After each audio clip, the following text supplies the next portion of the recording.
All right, how's it going, everyone? And welcome back to another episode. So today I got a good friend of mine on this video, David Powell. I've known for a very long time. I mean, we go way back, and I brought him on here because to me he's a symbolization of perseverance, zero excuses, and I wanted to bring him on here and kind of just tell a little bit of his backstory and just kind of have a little conversation with him and we're gonna go ahead and jump right into this. How's it going, David? Oh, going good, man. I appreciate you having me on. It's been a minute. Silver leaf days. Yes, yes. That's funny. I had Richard on an episode and I mentioned Huh, bro? Silverleaf, and he was like, "We don't speak that word." Man, I No, made a lot of good friends from that place, man. I still talk to today. So that place wasn't the best place to work for, obviously, but it yielded some pretty long-term relationships, which I'm pretty happy about. yeah, yeah, no, absolutely, absolutely. So, I wanted to just go ahead and just dive right into it. So, could you go ahead and share a little bit with everyone, a little bit about yourself? Yeah, man. So I was born without arms and legs. My legs are I have them, but they're different. I use prosthetic legs for walking outside and at work and at school or whatever. Um, So when I was born, I did everything with my feet. Ate, wrote, played video games. I mean, I still do with my feet today. But I ended up getting prosthetics when I was 10, and that covered my feet up where I didn't have them at my disposal anymore. So I learned how to do everything with my nubs, as I call them. I can write, type on a keyboard, drink a can, a drink, a bottle, whatever. Pretty much anything you can do, I can do with my arms. Um, I remember at Silverleaf, people were so tripped out how I could pick up a phone and dial it. When in my mind, I'm like, damn, I'm just talking on a phone or writing up on a piece of paper. But people were so mind blown that I can do that. But it's just normal everyday living for me. Um, I just have to take a little bit different approach when I first start doing something to learn because this world's kind of designed for hands and legs and whatnot. And without having those, I just have to adapt, which is should be my middle name Yeah, no, to I different remember. situations. Yeah, no, and I remember working with David back in that time. I was at a call center, Silverleaf, and just him pushing to do what he had to do there and get his job done. And how old were you around that time when you were working there, would you say? Yeah, 21, 22, actually maybe 19, anywhere from 19 to 22. I think I had a couple stints of silver relief, but somewhere in there. No, and it was just it really inspired me, because to me when I saw that, it was to me like zero excuses, zero excuses no matter what. He's still here, he's getting the job done and getting what he has to. And it wasn't to me, I was always wondering the same thing, like how you answered the phone and everything. You still did what you had to do. And it's crazy because the reason you were always an inspiration for me was, I come across so many people, and they have so many excuses with even just little stuff. Is like, oh, I can't find work, or I can't do this, I or can't stand those posts.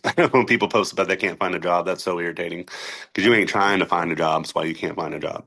yeah, yeah, or I don't like to prescribe to the I can't, because I think a lot of things are possible when you put your mind to it, and especially when the stuff that you had to overcome. How was that for you growing up? I mean, was it since you were a kid and everything? Tell me a No, little man. about that. Yeah, I give credit to being the way that I am due to my parents raising me because, and I even talked about this doing some presentations back in my speaker days.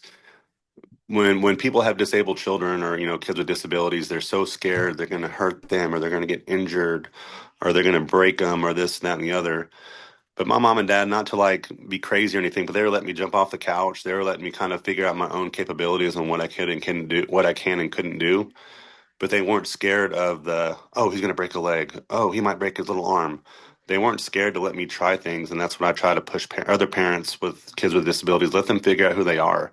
Just because they're a little bit different, have some setbacks, let them go jump off a couch if they can. Let them figure out what they can and can't do. But it's super important not to shelter them because then that's where you get the I can't attitude is Right, when you're right. sheltered and when you have everybody do everything for you. But my parents always push me. Of course they helped me at the beginning with getting dressed and whatnot. But there was a times I'm not trying to get off on a different rabbit hole, but my mom was a drug addict. And there would be times where she wouldn't wake up for me to go to school, but I would. and I was forced to, figure out because I'm going to go to school. Damn it! If I have to call my neighbor to take me or whatever, I'm going to make it. But I had to figure out, I couldn't do it all by myself growing up or at first because I had to, keep practicing. But I would try and put a shirt on or try and scoot in my shorts or my pants or whatever, and then call my neighbor or hop in my wheelchair that I had and go to my neighbor and get a ride to school. But in a weird way, my mom had some issues, but I give those times credit for me figuring things out because there's nobody else there. And I've never been one of those people that quit on things. If I want something, I'm going to figure out how to do it, Right. regardless. I And like that. I like that. yeah, man. And my dad, on the other hand, he was always present. And I think a reason why I'm so out or not, it's so easy for me to talk about my disabilities. Um, we'd be at like a park or the mall, and I look so different. People would come up and start talking to him. Hey, what happened to him? What's the story? And he'd always be like, well, he can talk. He's right here. How about you ask him what happened? It's his issue. And I'd be like 6, 7, 8 years old explaining what happened and everything else. So I mean, I think that gave me good people skills, and it gave me the skills to when people first see me, they're kind of mind blown at times.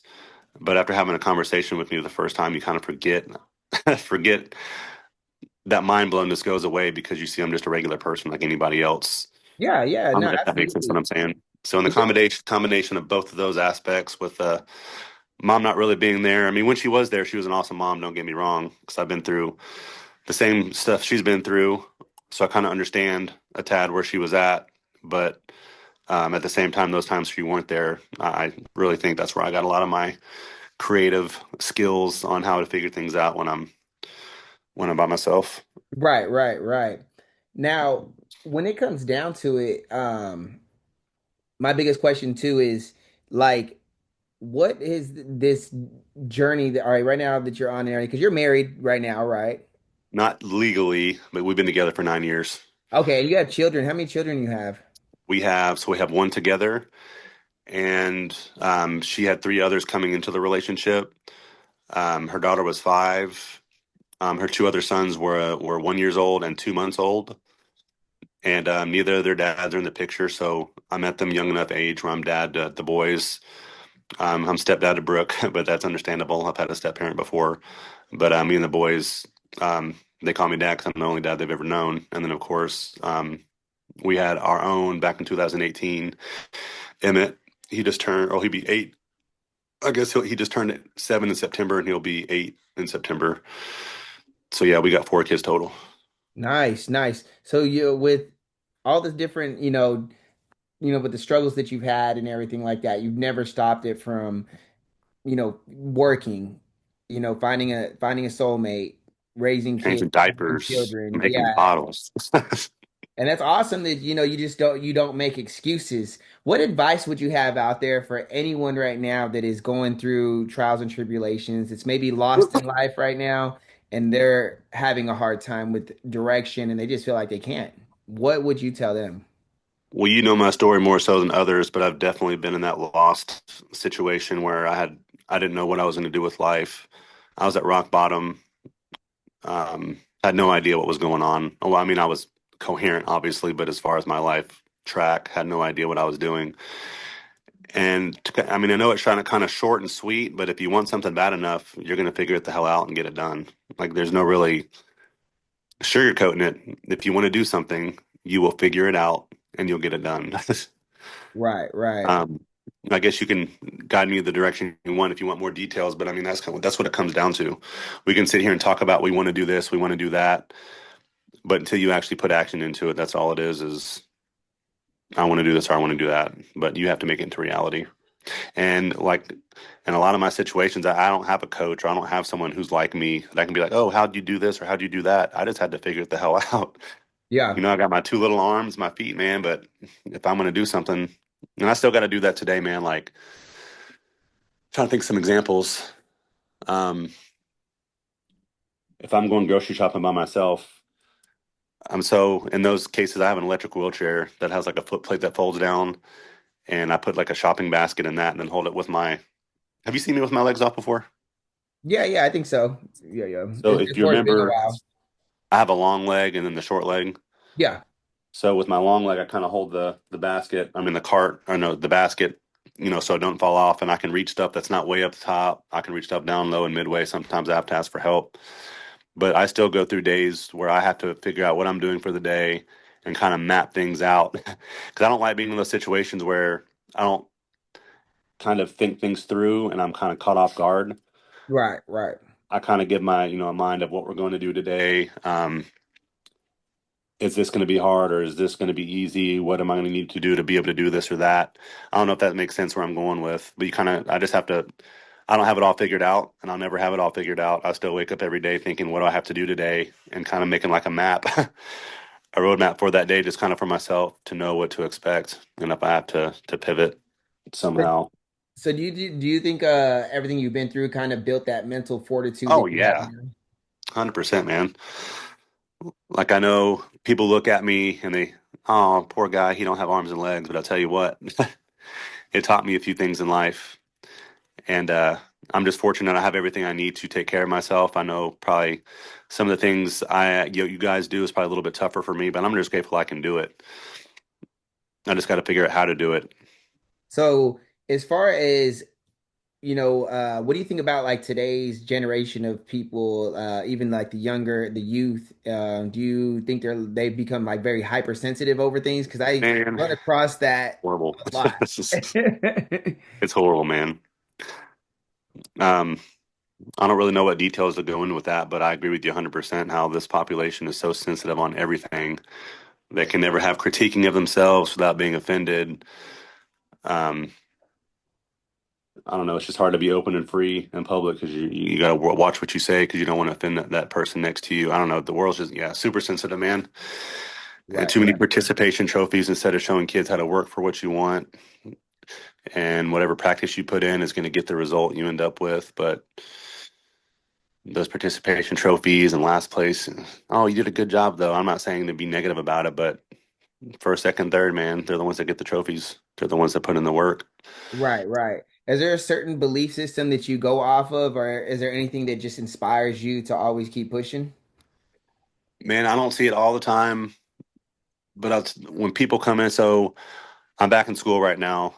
Um, I tried to do my speaking career and just kept hitting roadblocks and roadblocks. And then the idea even came over me, like, because I'm always telling people, just like I was telling you, if you want something bad enough, you're going to figure it out. I've been trying to do the speaking thing for almost 10 years. And I kind of questioned myself if I wanted it that bad because I didn't figure it out. I know that's like a long process, but I started to get burnt out, hella burnt out on trying to make that happen and make it work.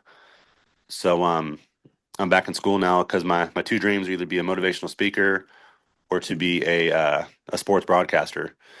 And so that's what I'm back in school for, is trying to get a broadcasting degree to get like on the local news channel one day, maybe ESPN or something is the way long term goal.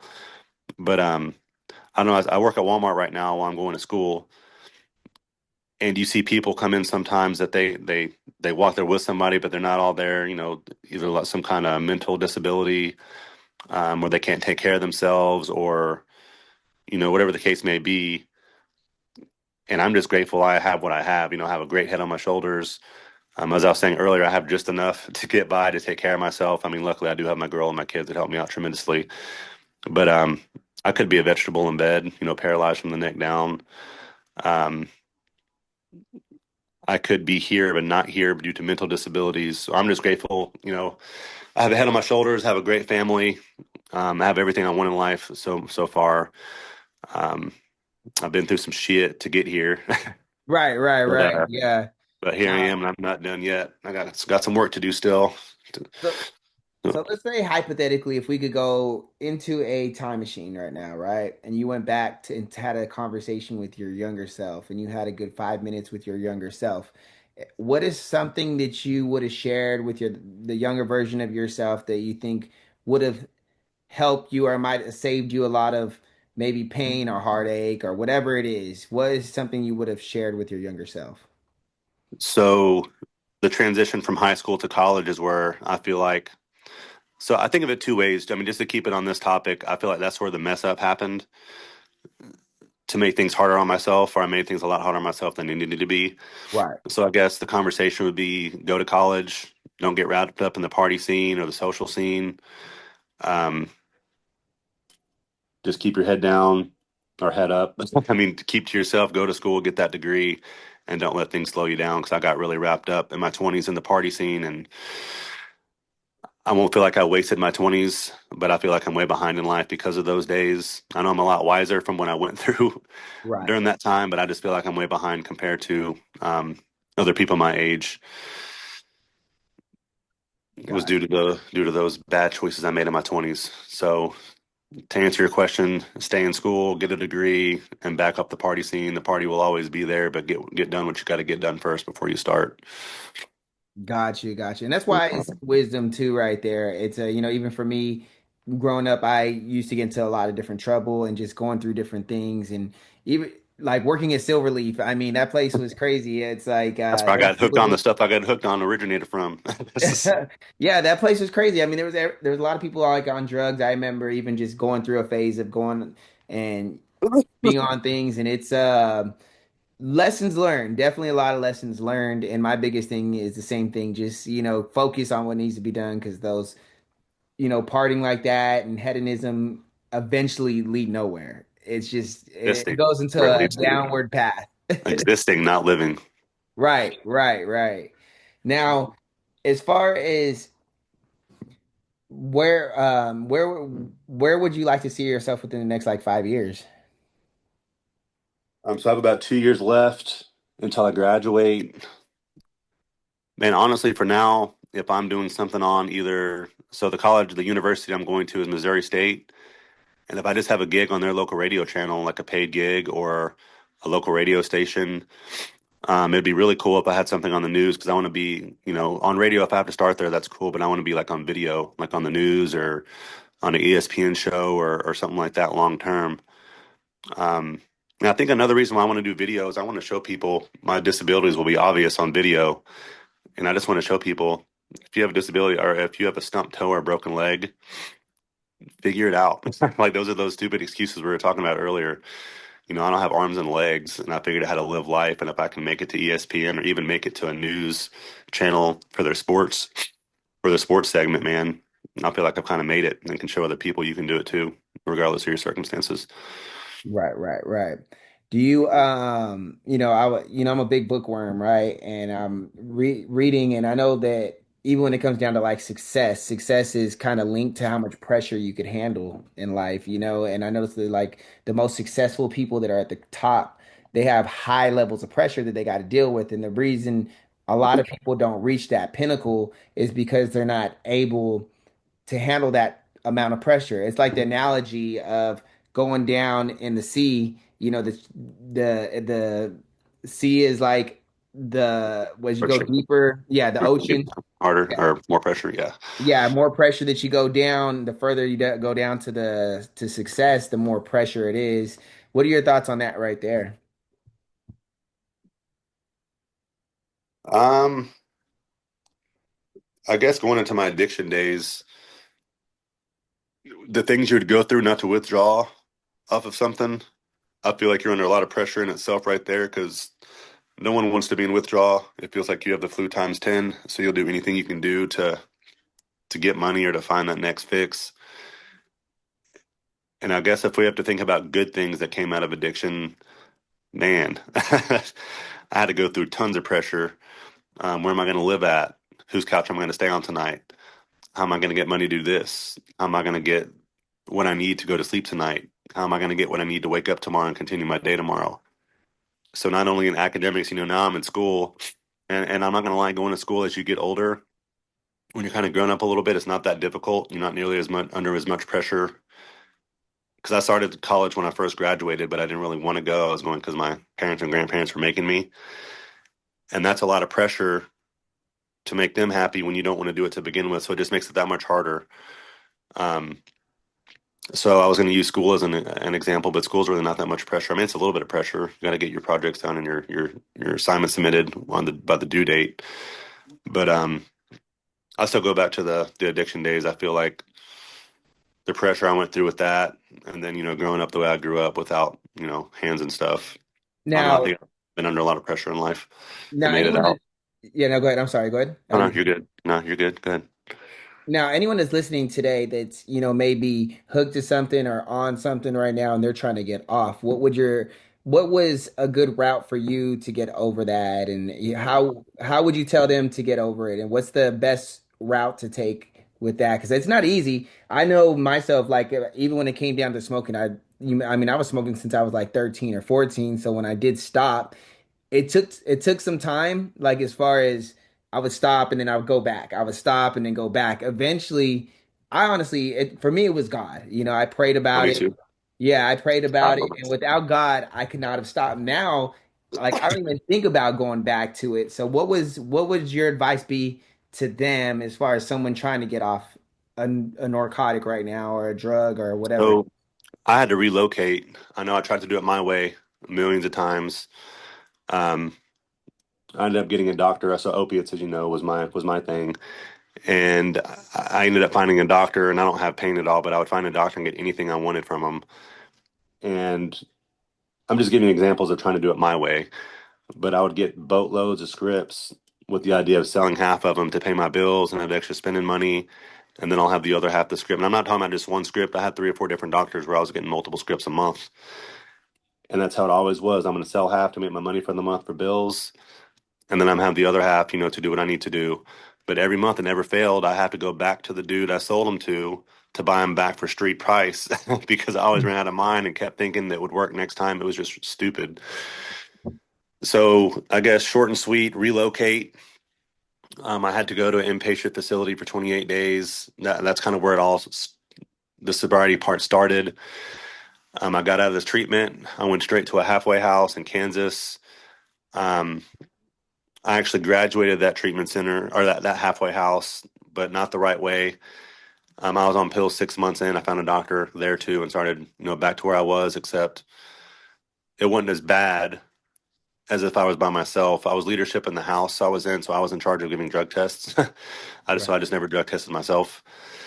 And that's how I graduated. But then right after I graduated, I ended up getting fentanyl patches and fell asleep with one in my mouth and died for 7 minutes.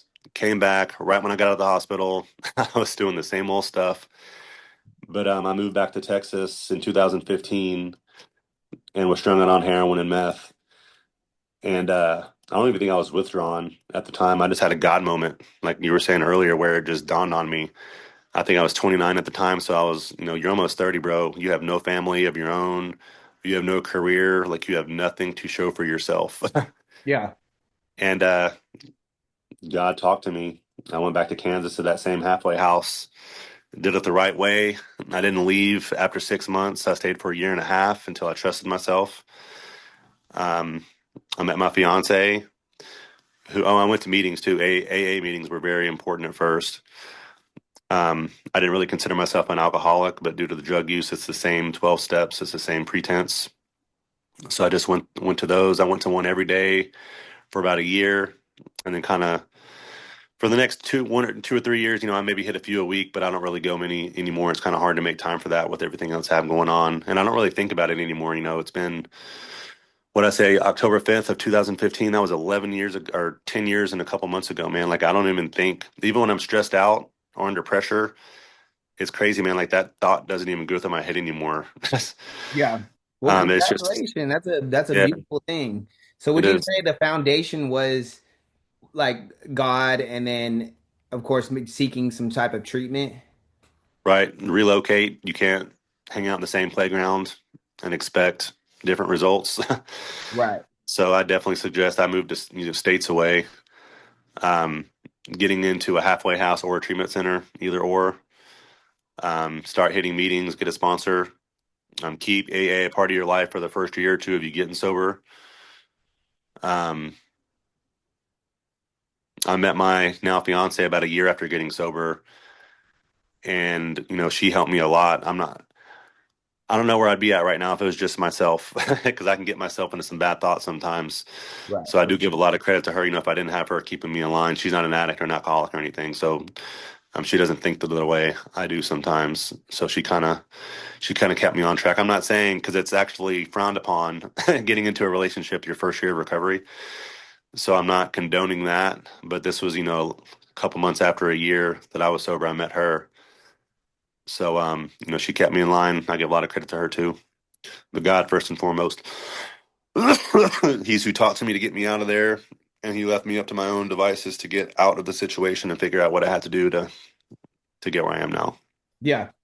It's crazy when I stopped, smoking and everything. Like I came across, I think it was a book or something, and it was telling me how to, get over smoking, and it talked about like the first week or two of the toughest, where you're gonna feel sick, you're not gonna want Oh to yeah, eat. bro. And what it said in the book was you just got to treat that week or two just like if you had the flu or some type of fever, like how what would you do in those situations? A lot of times just sleep, and try to get some sleep. And that kind of helped out hearing that advice too, was like, okay, well, I'm gonna just treat it like I'm sick for that week or two, and just if I don't feel good or I get those urges to smoke, I'm gonna just go to sleep. And that kind Right. of helped out Well, too. So I'll tell you what though, that when it comes to alcohol or opiates or even like I think benzos, like whatever Xanax is, you can't sleep. So that was the crap, the shittiest part. Excuse my language, but yeah, no, yeah, that was the crappiest part of the whole first week or two is the withdrawals where man, you had the and you can't sleep it off. Like you're in your bed, your skin's crawling, you're shitting everywhere, throwing up everywhere, you're sweating, your bones are aching, man. It's horrible.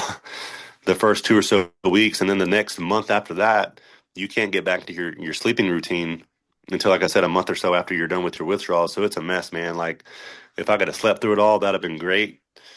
But that's kind that was the worst part, yeah. for that is not being able to sleep. No, no, definitely understandable. I've never got that. I used to, take things back in the day and everything like that, but it was, I never got, I think, to the point where I let myself get addicted to that part of it. I was just, always like a smoker, but once I stopped that, now it's like once in a while I have a cigar and just but it's like even now I even haven't had one in 3 weeks because it's cold outside and I'm not Yeah, gonna I go want to go smoke. outside. Hell no, Yeah, I don't want to right? go outside, but I do enjoy like a cigar like once a week or once every other week just to kind of unwind because I like the flavors of a cigar. But um Right. even then though, it's it's good. I'm so glad that you got over that, and that's good advice out there for anyone that's going through that. They know what to do, seek God, go get yourself out of those surrounding areas that you're used to doing those type of things, seek treatment and stick to course, and it's like you said, if you really want it bad, you'll make it happen. Now, it looks like I got a few more minutes of this video, so we're gonna just talk about just a few more little things and we're gonna wrap this up here. So is there anything that you want to share with anybody? Just, that you any information or wisdom that you think would help anyone else out there at this time? I don't know, man. We covered a lot. I don't want to repeat stuff. Right. Um, I would give my website out if I still had it, but I've kind of cut the speaking stuff out. Because that started stressing me out, man. Like 10 years working on that with yielding. I've had several gigs, but not nowhere close where I wanted to be with it. So that's why I kind of put that on the back burner. Something happened with my broadcasting career, and I end up writing a book or something. I'm not shutting that door totally. Maybe reopening that door at a later time. But if you're not happy in life, you're the only one that can change it. Right, Whether right. that's going down a career path that's burning you out, whether that's staying in a relationship that's toxic, whether that's staying on drugs and having the same old, um, what do they call it, insanity go on, repeating the same thing but expecting a different result. You're the only one that can change stuff, man. You have yourself, and no one else is going to do stuff for you. It's nice to have support and family and whatnot, but if there's a change that need to be made, you're where it starts. So make a change if you have to. Right. That It's reminds me definitely of, worth it. I listen to a lot of like, self-development and just, growing up, like I want to say when I was like hit like 24, 25, I started listening to a lot of like Brian Tracy, Tony Robbins, Jim Rohn, all those type of people. And I remember Jim Rohn saying something like that. He was like, if you don't like what you're at or what you're doing, change it. You're not a tree. Right. And, Right. You and I got the was like, power. dang, I mean, it's like basic common sense, but I guess coming from him and just how he was like articulating it, it was like, dang, that's kind of, that's very true. So to this day, I'm very into the self-development stuff, and I read a lot of books, and I try to stay on it with books on psychology, neuroscience, human behavior, even sales. I'm just like I became a nerd over all that kind of stuff, but it's helped me a lot in life reading all these books and just following different philosophers or great thinkers, whether it's, Howard Hughes or Tony Robbins, whatever it is. But I think it's really, really good to just kind of keep that constant growth going and everything. So I'm glad you came on the channel today, man. I really, Well, really real quick, did it. one thing I forgot to say when you're talking about the pressure question, Mhm. Silverleaf included, all the call centers we've worked at, you kind of triggered me when you said sales. Man, I learned how to deal with some pressure with those jobs right there because you already know you have hella pressure. Meeting quotas here, meeting quotas there. Bro, man, that was like my entry level to sales right there. Because do you remember the rebuttals? They give you a Oh list of yeah, rebuttals. Like, so if they say they had to this, hang up on you. You can't hang yeah, up on say them. this, Yeah, say that.